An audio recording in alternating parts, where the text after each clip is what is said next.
The Galactic Council had existed for 12,000 years before humanity even discovered fire.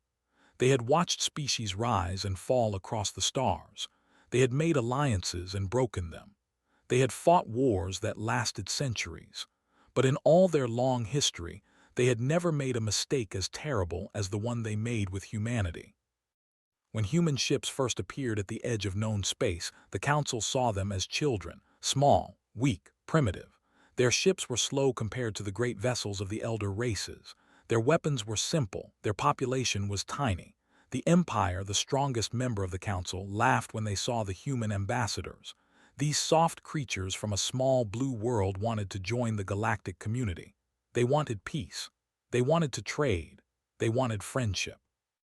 The Council agreed, but not because they respected humans. They agreed because they saw an opportunity. Humanity had something the Council wanted. Their Earth sat at the center of 17 different hyperspace routes. It was the perfect location for trade, the perfect location for military bases, the perfect location for control. For 50 years, the Council pretended to be friends with humanity. They shared some technology. They allowed human ships to travel through their space. They invited human diplomats to their grand meetings. And all the while, they were planning. They were waiting. They were preparing for the day when they would take everything humanity had built. Ambassador was the first to suspect the truth. She had spent 20 years studying the alien cultures. She had learned their languages, their customs, their history, and she had noticed things that others missed. Secret meetings between council members, strange movements of military fleets, coded messages that were never meant for human eyes. She tried to warn Earth. She sent message after message to the Human Federation government, but the politicians did not want to listen. The trade with alien races had made them rich. The technology had made their lives comfortable. They did not want to believe that their new friends were actually their enemies. Then came the day of burning skis. The attack came without warning. One moment, the orbital defense stations around Earth were reporting normal activity. The next moment, they were gone, destroyed by weapons that moved faster than light itself. The war fleet appeared in Earth's orbit like ghosts.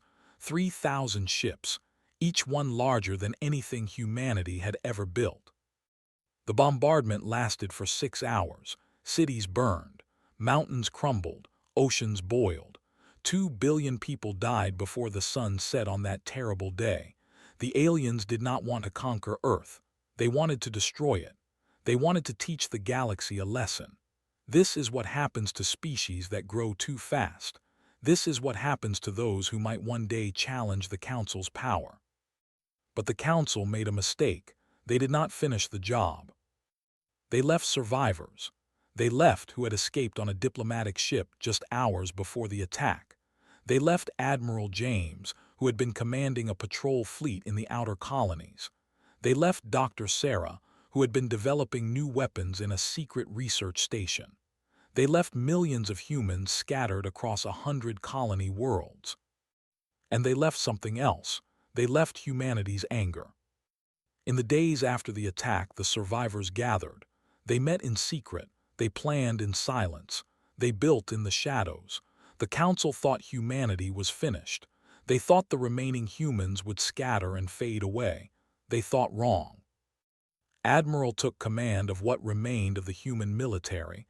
It was not much, 47 warships, a few hundred fighter craft, some damaged stations, but did not see weakness. He saw a foundation. He saw the beginning of something the galaxy had never seen before. The Admiral called it Project Phoenix. The name was fitting. From the ashes of Earth, a new humanity would rise, and when it rose, it would bring fire to those who had burned their home. For 5 years, humanity hid. They moved from system to system, always staying one step ahead of Council patrols. They found abandoned moons and built secret factories. They discovered hidden asteroids and created shipyards inside them. They worked day and night, never resting, never forgetting. Doctor and her team made breakthroughs that should have taken centuries. Human scientists had always been fast learners. Now, With the memory of burning cities driving them forward, they became something more. They took the technology the Council had shared and improved it. They found weaknesses in alien designs and exploited them. They created weapons that the galaxy had never imagined. The Fury Drive was their greatest achievement. Faster than any engine the Council possessed. More efficient than anything the Elder races had ever built. A ship with a Fury Drive could cross the galaxy in weeks instead of months. It could appear anywhere, at any time, without warning. Meanwhile was fighting a different kind of war. She traveled to the neutral zones of the galaxy. She visited species that the Council had conquered. She spoke to races that lived in fear of the great powers, and she told them humanity's story. She showed them what the Council had done. She made them a promise. "Stand with us," she said, "and we will help you break your chains. Stand with us and the Council will fall." Many refused. They were too afraid. They had seen what happened to those who opposed the Council, but some listened. Some remembered their own burning skis. Some wanted revenge as much as humanity did. In the 6th year after the day of burning skis, Admiral called a meeting. All the human commanders gathered in a hidden station deep in uncharted space. He showed them the fleet that had been built in secret. 800 warships, each one equipped with Fury drives and new weapons. Thousands of fighters and support craft. An army of soldiers trained for a single purpose. But that was not all, revealed the allies that had gathered. A warrior race that the Council had forced into slavery. The whose had been destroyed 1,000 years ago. A dozen other species, all ready to fight. "We have one chance," Admiral told them. "One chance to strike at the heart of our enemies. One chance to show the galaxy that humanity will not die quietly. One chance to make them regret what they did to Earth."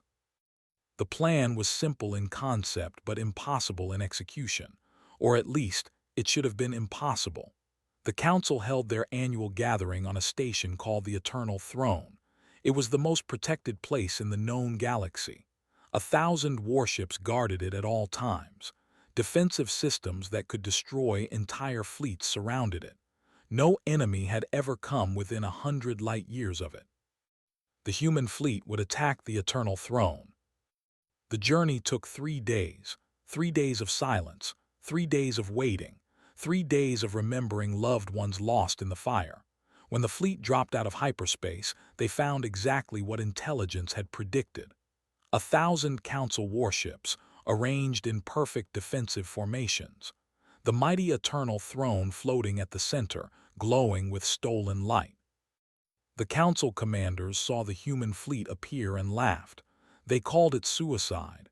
They called it the desperate act of a dying species. They sent only half their ships to destroy the attackers. It should have been more than enough. It was not enough. The first human ships to engage were the smallest, fast attack craft that darted between the massive Council vessels like insects. The aliens tried to target them but found their sensors confused by human jamming technology. Before they could adjust, the small ships had released their weapons, devices that Doctor had designed specifically for this moment. They called them. Every Council ship within range suddenly went dark. Their engines failed. Their weapons stopped working. Their shields collapsed. The mighty warships became nothing more than floating metal, helpless and blind. Then the main human fleet struck. Admiral led the charge from his flagship, the Remembrance. The name had been chosen carefully. Every human ship carried a name that reminded them of what they had lost, cities that had burned, people who had died, a world that had been taken from them. The battle lasted for 9 hours. 9 hours of fire and death and destruction. The Council fleet was larger, but they were unprepared. They had grown comfortable in their power. They had forgotten what it meant to fight an enemy who had nothing left to lose. The Allied forces joined the attack from the other side. The warriors screamed ancient battle cries as they crashed their ships into Council carriers. They used weapons of pure hatred, developed over 1,000 years of secret planning. Species that had never fought together before united against a common enemy. When the last council warship fell, Admiral gave the order to advance on the Eternal Throne. The station's defenders surrendered without a fight. They had watched their fleet die. They had seen the impossible happen. They knew that resistance was meaningless. The leaders of the Galactic Council were brought before the human commanders, the same aliens who had laughed at human ambassadors 50 years ago, the same beings who had ordered the destruction of Earth. Now they knelt on the floor of their own station, surrounded by the soldiers of a species they had tried to destroy. Ambassador spoke for humanity. Her voice was calm. Her words were careful, but behind her eyes burned a fire that would never go out. "You thought we were weak," she said. "You thought we would be easy to control. You thought you could burn our world and face no consequences. You were wrong." She walked among the kneeling council leaders. Some of them cried. Some begged for mercy. Some simply stared in shock at what had happened to their perfect galaxy. "You have a choice now," continued. "You can try to fight us. You can rebuild your fleets and come after us again. But know this, for every ship you send, we will send 10. For every world you threaten, we will take 3 of yours. You started this war, but we will finish it." The Council surrendered that day. They signed treaties that gave humanity everything they had once tried to steal: access to all trade routes, full membership in galactic society, reparations for the survivors of Earth, and something else, something more important than any territory or treasure. An apology, public and permanent, broadcast to every world in the galaxy, an admission that the Council had committed a terrible crime against an innocent species. In the years that followed, humanity rebuilt. New Earth rose from the ashes of the old. The colonies expanded. The human population grew, and the fleet that had crushed the Council became the protector of all the species that had been oppressed. Admiral lived long enough to see the first children born on New Earth. Ambassador became the leader of a new galactic order, one built on equality instead of fear. Doctor continued her research, creating technologies that benefited all species. The galaxy had learned a lesson it would never forget. Betray humanity once, and you might destroy their world. But from that destruction would rise something far more dangerous than anything you could imagine. A species united by loss, a people driven by memory, a fleet that followed wherever injustice tried to hide. The other council races still exist today. They follow the rules now. They treat all species with respect, and when their children ask why, they tell them stories of the day of burning skis, not as a victory but as a warning. Never again would the galaxy make the mistake of underestimating humanity. Never again would they forget the simple truth that had spoken on the day of the Council's surrender. Betray humanity once, shame on you. There would never be a second time, because anyone who tried would face the wrath of a species that had learned to turn tragedy into triumph, loss into strength, and the ashes of there into the foundation of an empire that would last forever. The stars themselves remembered what humanity had done, and they whispered the story to every young species that reached for the sky. Be careful out there. Be kind to those you meet, because somewhere in the darkness humanity is watching, and they never forget.